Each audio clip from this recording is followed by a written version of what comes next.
اعوذ باللہ من الشیطان اللعین الرجیم بسم اللہ الرحمن الرحیم الحمد للہ وکفی وسلام علی عبادہ الذین اصطفی اللہم صل علی محمد وآل محمد وعجل فرجہم۔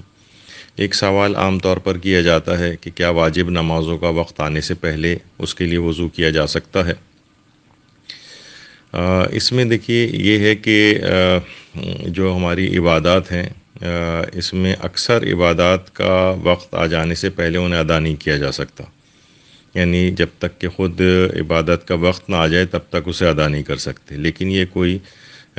قیاسی مسئلہ نہیں ہے کہ مثلا ہم ایک عبادت کا مسئلہ دوسری عبادت کے اوپر اپلائی کر دیں۔ بعض عبادات میں اجازت ہے کہ وقت آنے سے پہلے بھی ان کو ادا کیا جا سکتا ہے، اور بعض عبادات میں بلکہ اکثر عبادات میں ہے کہ وقت جب تک نہ آئے تب تک اسے ادا نہیں کیا جا سکتا۔ مثلا جیسے رمضان المبارک کے روزے ہیں، کہ کسی بھی عذر کی وجہ سے ہم شعبان میں نہیں رکھ سکتے، کہ ہمیں اس زمانے میں کوئی خاص مصروفیت ہے، اس زمانے میں ہمیں کوئی مثلا سفر درپیش ہے، کچھ عورتوں کے ماہانہ ایام ہیں مثلا، یا کوئی بھی عذر ایسا جس میں ہمیں پتہ ہے کہ ہم روزے نہیں رکھ سکیں گے، تو ہم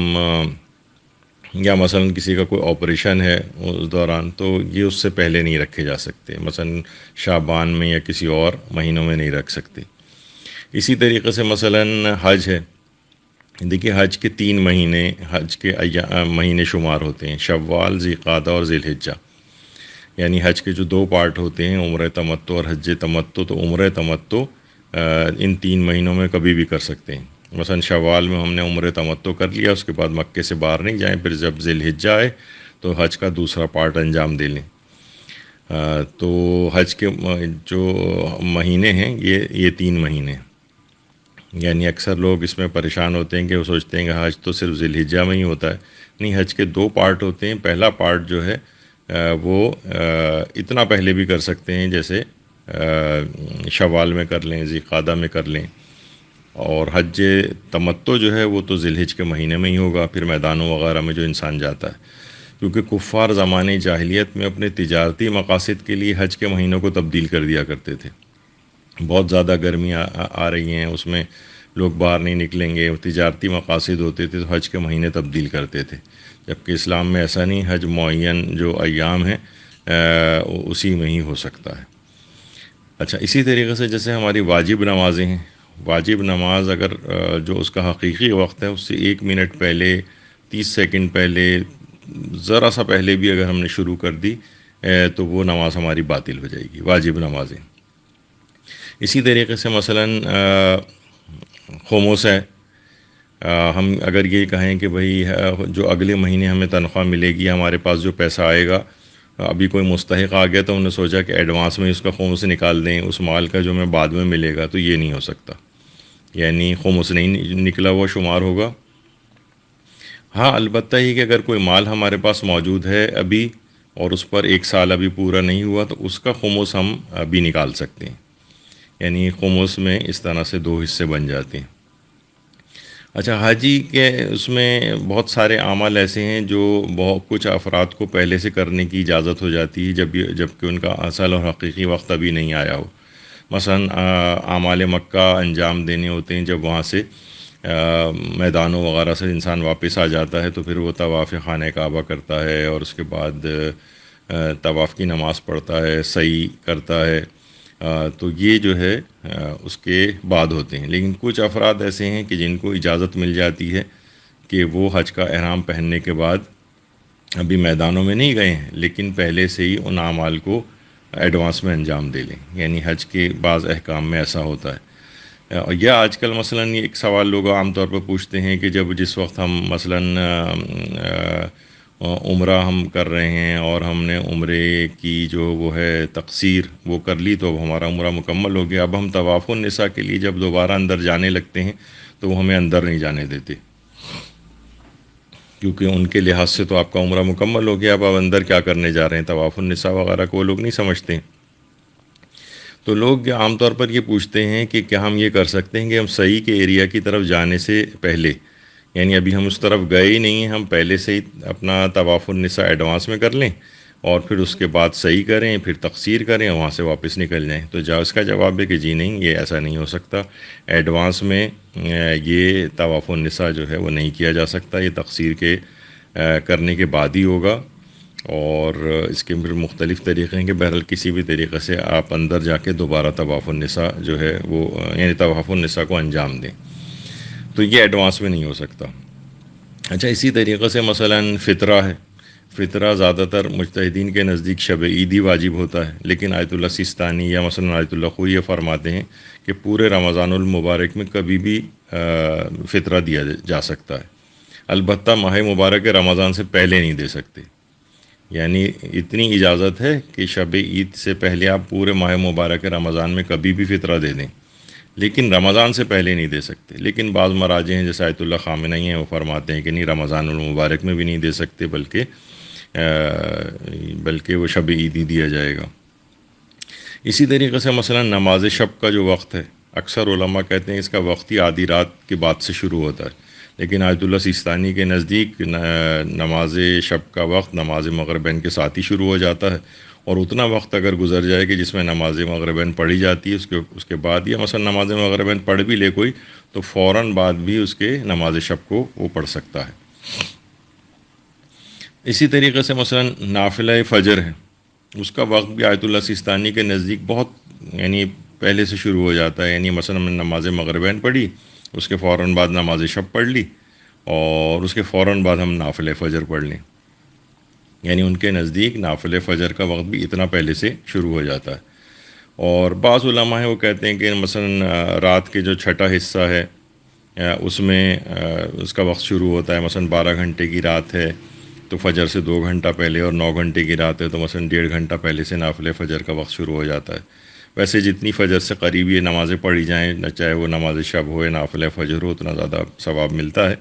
لیکن اتنا پہلے سے بھی آیت اللہ سیستانی کے نزدیک نافلہ فجر کا وقت شروع ہو جاتا ہے. البتہ جو دیگر نوافل ہیں نمازوں کے، ان کا وقت اس وقت شروع ہوتا ہے جب خود ان کی اپنی واجب نماز کا وقت شروع ہو جاتا ہے. مثلا نماز ظہر کا جب وقت شروع ہو جائے گا، پھر پہلے ہم نافلہ فجر پڑھیں گے، یعنی مستحب ہے، نافلہ ظہر پڑھیں گے، اور اس کے بعد پھر واجب نماز پڑھیں گے. یعنی یہ نہیں کر سکتے کہ ٹھیک ہے ابھی تو ہم وہاں جا رہے ہیں، وہاں اکثر مساجد میں اتنا ٹائم نہیں ہوتا ہے،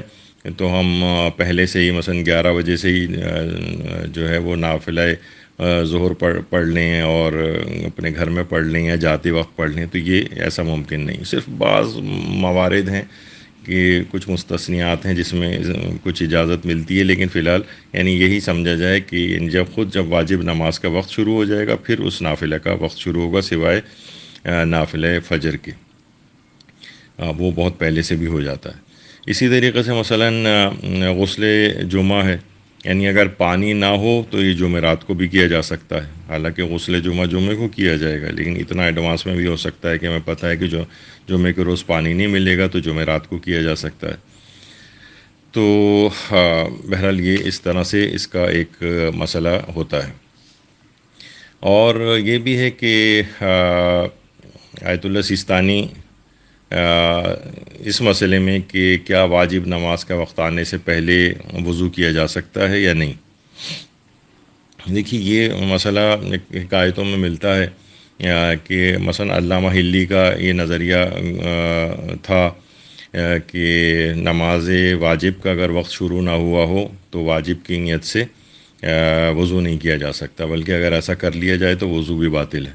تو ایک شخص آیا تھا ان کے پاس اور آ کر یہ مسئلہ پوچھا، تو انہوں نے کہا کہ تمہاری تو اس لحاظ سے نماز باطل ہے. ہمیشہ سے اس کی عادت تھی کہ وہ نمازوں کا وقت شروع ہونے سے پہلے واجب کی نیت سے وضو کر کے بیٹھا ہوتا تھا. انہوں نے کہا تم کو اپنی ساری نمازیں دہرانی ہوں گی. وہ بیچارہ بڑا پریشان ہوا. رستے میں ان کے بیٹے علامہ حلی کے جو بیٹے تھے فخر المحققین، ان سے ملاقات ہوئی. انہوں نے پوچھا کیا مسئلہ ہے، انہوں نے اتنا کیوں تم پریشان نظر آ رہے ہو. تو اس نے کہا کہ میں اس وجہ سے پریشان ہوں کہ ساری زندگی کی نمازیں دوبارہ پڑھنا ہے. تو انہوں نے کہا کہ نہیں، تم فقط یہ کرو کہ جو سب سے پہلی نماز تم نے پڑھی تھی، سب سے پہلی نماز جو پڑھی تھی وہ تم اس کی صرف قضا کر لو،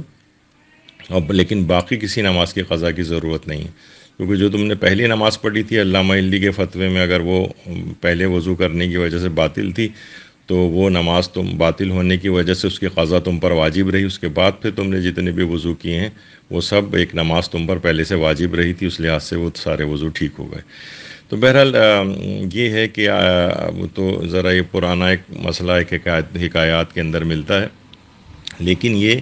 کہ آیت اللہ سستانی کے نزدیک وقت آنے سے پہلے بھی اس واجب یومیہ نماز کو بجا لانے کی قصد سے بھی وضو کیا جا سکتا ہے۔ وضو اگر پہلے سے کر لیا جائے تو یہ جائز ہے۔ اور آیت اللہ خوئی کا بھی یہی نظریہ تھا، آیت اللہ اسحاق فیاض کا بھی یہی نظریہ، آیت اللہ وحید و خراسانی، یعنی سب کے نزدیک جائز ہے کہ وقت آ جانے سے پہلے بھی وضو کیا جا سکتا ہے واجب نماز کے لیے۔ البتہ آیت اللہ خامنہ یہ فرماتے ہیں اگر وقت بہت قریب ہو نماز کا تو اس سے پہلے تو اس نماز کے قصد سے وضو کیا جا سکتا ہے، لیکن بہت زیادہ پہلے مثلا کئی گھنٹوں پہلے سے اگر انسان وضو کر لے واجب نماز کے لیے کے قصد سے تو وہ کہتے ہیں کہ یہ جائز نہیں ہے۔ البتہ ایک مسئلے پہ تمام علماء متفق ہے کہ اگر وقت آنے سے بہت پہلے بھی یعنی نماز کے قصد سے وضو نہ کیا جائے بلکہ طہارت حاصل کرنے کی نیت سے وضو کر لیا جائے، مثلا کہ میں جو ہے پاک و پاکیزہ اور طاہر ہو جاؤں، اس وضو کرنے کے بعد طہارت حاصل کرنے کے قصد سے کیا جائے تو اس سے پھر واجب نمازیں بھی پڑھی جا سکتی ہیں، اور کئی گھنٹوں پہلے بھی ہو جائے اور اس کے بعد نمازوں تک اگر وضو برقرار رہے اس کا تو اس سے واجب نماز بھی پڑھی جا سکتی ہے۔ اس میں آیت اللہ خامنہ بھی یہی فرماتے ہیں اور سارے مراجع بھی یہی فرماتے ہیں۔ لیکن خاص اگر نماز کا وقت آنے سے پہلے نماز کی نیت سے قصد سے جو اگر وضو کیا جائے تو آیت اللہ خامنہ کے نزدیک بہت زیادہ پہلے سے نہیں کہ وہ فرماتے ہیں کہ یہ جائز نہیں ہے، البتہ بہت قریب اگر متصل ہے بالکل ابھی مثلا وضو کر کے سامنے گھر کے مثلا ہمارے مسجد ہے، ہم نے گھر سے وضو کیا اور نماز پڑھنے چلے گئے، یعنی بالکل متصل وقت کے ساتھ اگر کر لیا جائے تو پھر اس لحاظ سے کرنے کی اجازت ہے، لیکن گھنٹوں پہلے سے نہیں۔ لیکن آغا سستانی کے نزدیک وقت آنے سے پہلے بھی واجب یومیہ نماز کے قصد سے بھی وضو کیا جا سکتا ہے۔ البتہ طہارت کے قصد سے اگر کر لیا جائے تو سبھی مراجع کے نزدیک اجازت مل جائے گی، خواہ کتنا ہی پہلے کیوں نہ کیا جائے۔ اچھا، کسی بھی اور نیت سے بھی اگر وضو کیا جائے، مثلا تلاوت قرآن کے لیے انسان نے وضو کیا ہے، طہارت حاصل کرنے کے لیے کیا ہے اور کئی گھنٹے اس بات کو گزر چکے ہیں اور اس کے بعد پھر واجب نماز کا وقت آ رہا ہے تو اس سے واجب نماز بھی پڑھی جا سکتی ہے۔ یعنی کسی بھی غرض سے اگر اس لحاظ سے طہارت کے لیے، قرآن کی تلاوت کے لیے اور کسی اور اس طرح کے قصد کے لیے وضو کر لیا جائے تو اس سے پھر واجب نماز بھی پڑھی جا سکتی ہے، کیونکہ بعض افراد یہ سوچتے ہیں کہ کسی اور قصد سے اگر وضو کیا ہے، مثلا تلاوت قرآن کے لیے کیا ہے تو اس سے واجب نماز نہیں پڑھی جا سکتی، یہ خیال غلط ہے۔ تو لہٰذا ایک عبادت کا قیاس ہم دوسری عبادت پر نہیں کر سکتے ہیں، ہر عبادت کے الگ الگ مسئلے ہیں۔ اپنے سے پہلے مثالوں میں سنا کبھی اجازت ملتی ہے کبھی اجازت نہیں ملتی ہے، تو واجب یومیہ نماز کے لیے وضو کرنے کی آغا سستانی کے نزدیک اجازت ہے، اور رہبر معظم آیت اللہ خامنہ کے نزدیک اگر بالکل متصل ہے اس سے نماز کے وقت سے تو وضو کیا جا سکتا ہے، لیکن بہت زیادہ پہلے سے وضو نہ کیا جائے۔